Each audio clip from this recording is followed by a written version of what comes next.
centers have given across the country. This is a study in just one that shows that in just 1 year, 2 million people have been helped. $270 million worth of services volunteered, given to women at those crucial places in time. I was told that this is the first copy from Charlotte Lozier Institute, and I'm supposed to give it to you. There we go. That's great. Really, and so one of the most important things that your administration has done is A vote that allowed every state in the country to defeat, even more when president candidate documents were to arise on the Supreme Court. This president's service is done in a little more than 4 years. It'll be a legacy that literally lives on for generations with lifetime appointments to our courts. But to your point, there were several decisions by the Supreme Court that should mobilize and motivate people in this movement that we need to do more. I mean, there was that 5-4 decision in the case of the Louisiana pro-life law. This was a law the likes of which we passed in the state of... Because she is emblematic. So do I. Emblematic of, I think, the future of the pro-life movement. I believe as Roe falls and laws pass and women and children are served, it's the people like Charlotte that will usher in this whole America that we haven't seen in our lifetimes. Also, there are people out there in the blue shirts. Many of them are very young. They are the door-to-door. And there are a few around my age, too. But my particular reason in raising this is to ask your advice to this generation. Do you have any counsel, advice, words of wisdom for this crowd? I would just say to have faith. Have faith in the American people. That when with compassion and with principle, we continue to bring the cause of life before the American people, you're going to see what this rising generation is demonstrating every day. You're going to see more and more people stand by the right to life. I mean, I think of those words in our founding document. We believe that we're endowed by our Creator with certain inalienable rights. Life, liberty, and the pursuit of happiness. And I truly do believe that the principle that every life is sacred is literally at the center of the American experiment. If you go by the Jefferson Memorial in Washington, D.C., you'll see literally inscribed on a wall a quote that I can paraphrase, but where Thomas Jefferson said, he spoke about life as a gift. And then he said, I tremble for my nation when I think that God is just and his justice does not rest forever. But if we forget that life is a gift, but this generation is rising back and reclaiming that principle that every life is sacred. And I just encourage you to have faith. Have faith in your neighbors and friends. And when we come with compassion, when we come with truth, when we come alongside young women, as so many of the generous supporters here have done in so many different ways that are facing crisis pregnancies, that we'll win this cause. I truly do believe that, that this rising generation will be the generation that sees us restore the sanctity of life back to the center of American law. And so I encourage you to believe in that. And also have that other kind of faith too. That when we make life our cause, that we make his cause on this earth our own. The author of life. The one who said, before you were formed in the womb, I knew you, will fight alongside us. It'll touch hearts and minds, and will restore the right to life. We'll restore the right to life to the center of our nation's laws. That's right. We will.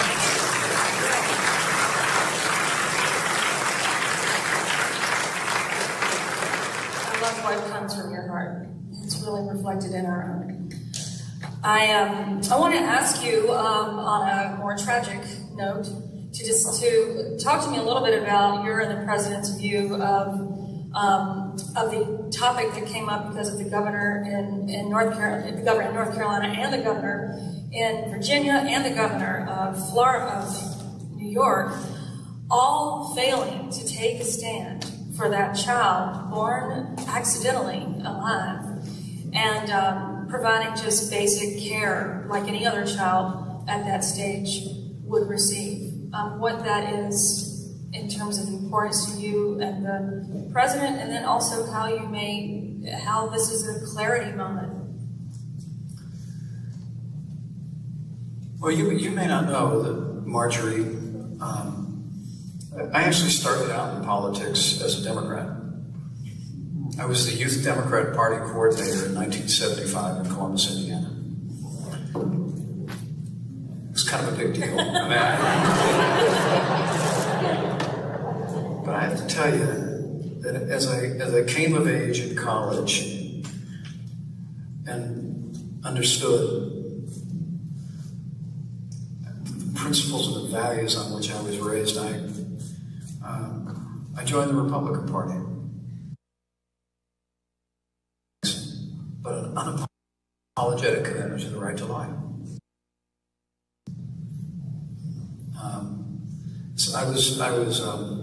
I've never forgotten the fact that as he was running for re-election in 1984, President Reagan actually wrote a book on one topic, and it was the sanctity of life. A book very much in concert with the book that you just wrote and gave me the privilege to write forward. Yes, we do have one for you. Gosh, I've already got one. But it's a wonderful book. But to think about that, that's what drew me to this party. And I think it's what's drawing many pro-life Americans to the Republican Party today, because to your point, the Democratic Party has become the party of abortion on demand, late-term abortion, taxpayer funding of abortion. And you even had a governor in the state of Virginia that actually openly defended infanticide on a radio broadcast. You had Democrats in the state legislature in the state of New York who were cheering at the passage of a bill that allowed for a baby to be aborted right up to the moment of birth. And then here in North Carolina, I know you actually had a governor that vetoed a bill that would outlaw late-term abortion. That's why North Carolina needs a pro-life governor, and we need Dan Forrest. Because the Democratic Party, in a very real sense, is giving way. And you see that in their standard bearer, Joe Biden. You know, for years and years, Joe Biden, throughout his career, while he embraced abortion rights, he always professed to be personally pro-life. Right? And he opposed taxpayer funding of abortion. A man that I had the privilege to serve with, an incredible lion of the right to life, the late Henry Hyde, wrote a famous amendment decades ago that Republicans and many Democrats agreed on. It came to be known as the Hyde Amendment, and it essentially said you couldn't use taxpayer funding to pay for abortions in America. And you all deserve to know that Joe Biden supported the Hyde Amendment throughout his career. That was up until about a year ago. In funding to the largest abortion provider in America, Planned Parenthood. And it's just one more example of how dramatic this choice is. Because, you know, from the outset of our administration, I couldn't be more proud, Marjorie, that this president, in our first few days, reinstituted what's known as the Mexico City policy, which ensured that no taxpayer dollars would ever be spent to provide or promote abortion anywhere in the world. And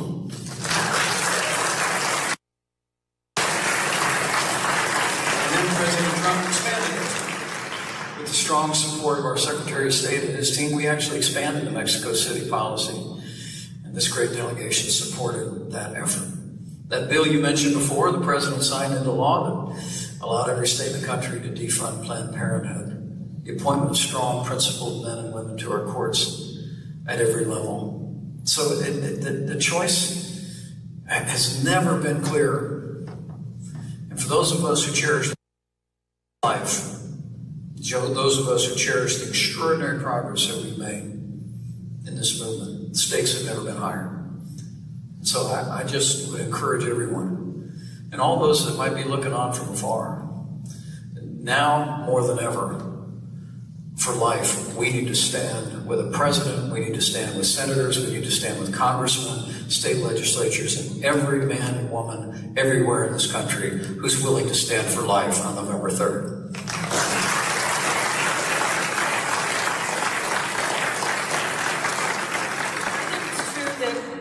We might not ever get this chance back. If we lose, which is a terrible thing to think about, and law evolves from there to presume upon the future and think that we'll never get this shot again, is unwise. So just a handful of days, a handful of votes, and a handful of states, and lives in the future are decided. Right? I'm really interested in your thoughts about the difference between the Republican and Democratic conventions this time around on the topic of life. Maybe compare that to the old days of the Republican Party and Democratic Party. Well, I didn't watch that much of the Democratic election, but I watched as much as I could.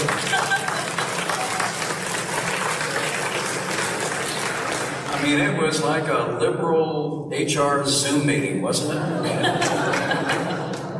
But on this point, last weekend, I called Abby Johnson,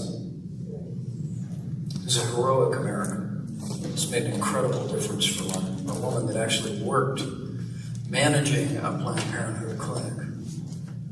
But then a friend came alongside, ministered to her.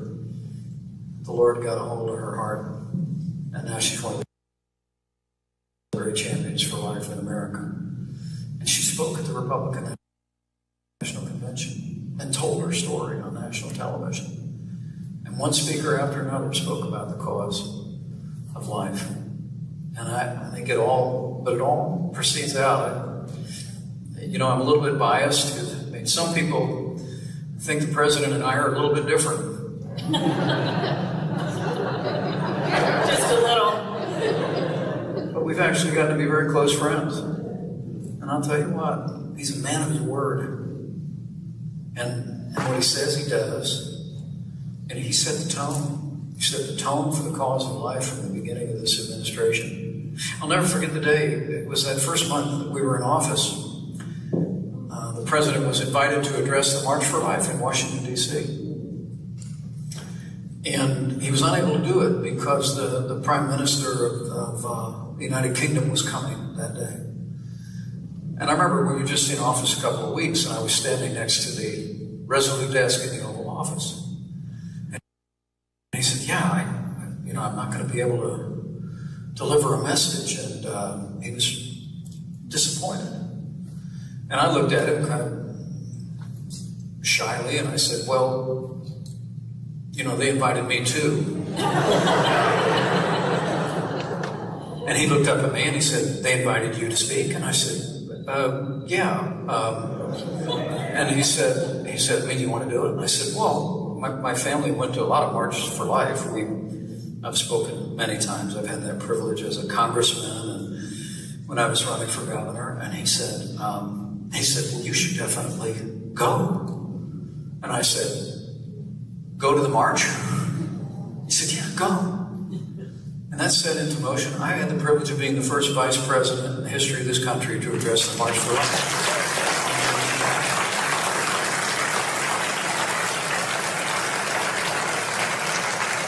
And if you didn't notice, earlier this year, President Donald Trump addressed the March for Life in person on the national mall. This president and this vice president stand for the right thing. So the RNC reflected that. It really, it comes straight out of this president's heart. And sure, he's unafraid, unapologetically pro-life, I promise you. And so let me tell you an angle of why you're so great that you may not have meditated on yet. And has to do with this comparison that we saw, because I actually saw at least some of the very dark basement DNC convention. The word abortion wasn't mentioned once. In the Republican convention, it was highlighted, emboldened, embraced, woven into speeches that weren't even intended to discuss the issue at all. That contrasts a lot to me, doesn't it, to you, that they are burying it, we are highlighting it. It's a flip from maybe a handful of years ago when the Republican Party wasn't doing that, and it's because of you and the president. No other reason. You have been bold and highlighted it in a way that the beauty of it has been seen. I'm so grateful. Thank you. Well, you're very kind, but I think what's telling about their convention, by your account, is that they didn't talk much about it. And truthfully, I have to tell you, folks, and you need to tell this to your Democrat friends here in North Carolina. I mean, Joe Biden and the Democratic Party have been overtaken by the radical left. And you see that in one issue after another. And I think it's the reason why but the parts of the Democratic National Convention I saw were equal parts of attacking America and attacking our American president. They really didn't talk very much about their agenda. I give Bernie Sanders some credit because he did. Bernie Sanders actually said on national television that many of the issues that were considered radical just a short time ago are now mainstream in the Democratic Party. And that's the difference. That's the choice the American people are facing here. And it's nowhere more dramatic and nowhere more important than regarding the sanctity of life. So I want to ask you about the president, the heart of the president, and I'm asking this as a convert, and he is a convert to this cause as well. I remember you telling stories about when you and Karen first met him. You came into his life at the particularly perfect moment to be a strong pro-life friend and ally in many ways. Tell us a little bit about the president and his heart for this and your conversations with him on this. Any insights you can give? Well, I always tell people that to know President Trump is to know someone whose word is his bond. I've been in a number of conversations, and these members of Congress have as well, where issues will be discussed and ideas brought up.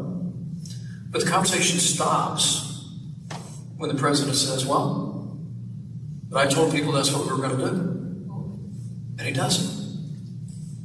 And I must tell you, Marjorie, you said that in politics, things get, shall we say, flexible.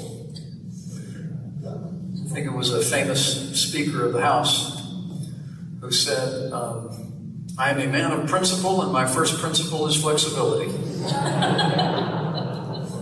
But with this president, with the promises that he's made to the American people, whether it be life, whether it be less taxes, whether it be standing with the men and women of our armed forces, or whether it be standing without apology with the men and women who serve in law enforcement everywhere.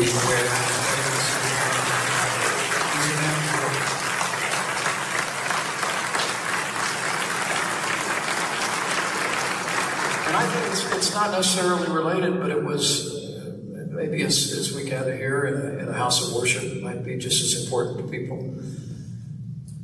But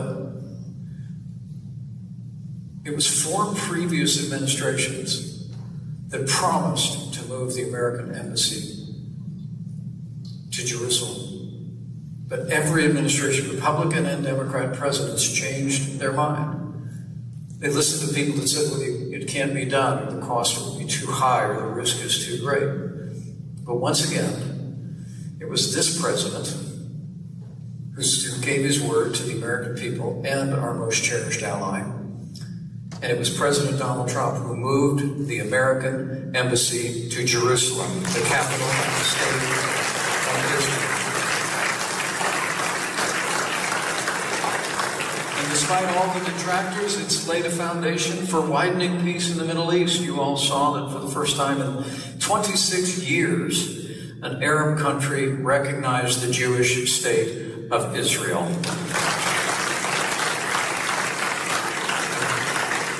We think it's very well possible that there's more to come, but it all began with a president who says what he means and means what he says. And I want to promise you, everybody in this movement for life, whether it be judicial appointments, or whether it be working with legislators to advance the cause of life, whether it be working with great future governors to support the cause of life at every level across this country, this president, this vice president, we're going to keep our word. We're going to keep our word for life. So I've seen you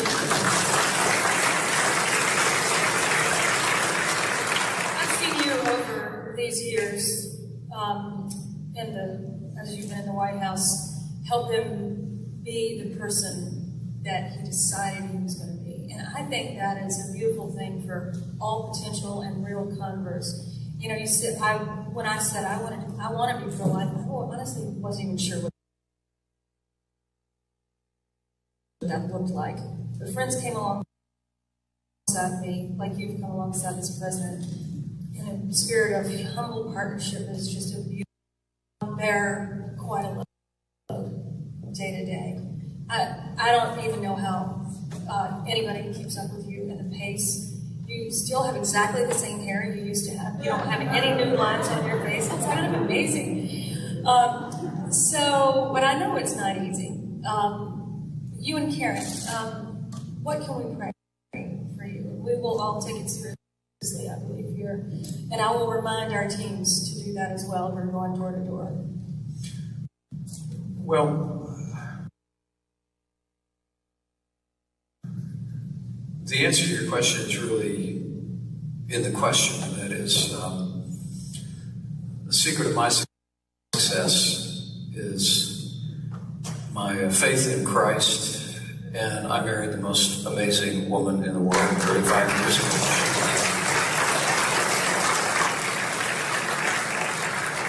My wife, Karen, deeply committed to the cause of life. In her own right, has traveled around Indiana supporting crisis pregnancy center movements, and would bundle our kids up when they were little, and we'd head to the National Mall for the March for Life. And she's just an amazing person, school teacher, pilot, and an incredible second lady of the United States. I always, your question is a lovely one, and I thank you for it, because the sweetest words I ever hear are when people will stop and say, "I'm praying for you," and I hear it a lot. And you always know when people mean it. You can tell. And I always answer the question you asked the exact same way, and that is, I know the president knows, and I know that this is a nation of faith, and people take very seriously into heart to pray for those in positions of authority. I know the senator feels that way. I know these great congressmen feel that way. Your lieutenant governor feels that way, as Mark does as well. We feel those prayers every day. But to your point, I always ask people just to pray for my family. And my wife does an incredible service working with military families, spouses. She's done incredible work working with ministries around the country to confront the scourge of veteran suicide in this country. She has an event today. It's really been remarkable. But also, I'd be grateful if you prayed for our kids. I'm the proud father of a United States Marine captain.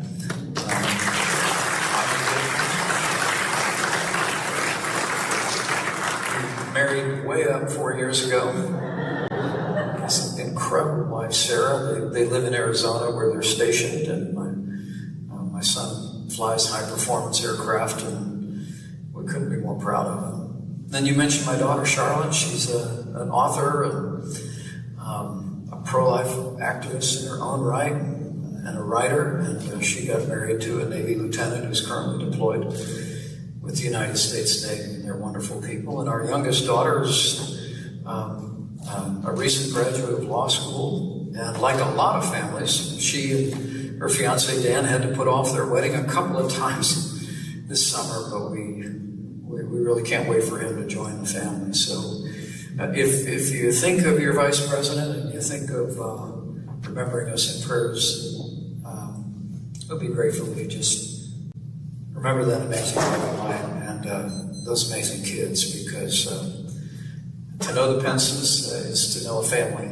and we all feel called to this service, and we couldn't but do it without the Lord and each other, so I'd be grateful if you prayed for them as well.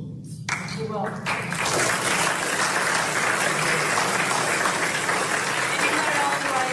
Thank you for that model for all of us. I think, unfortunately, our time has come to a close. I see all zeros down there. That means our time is up.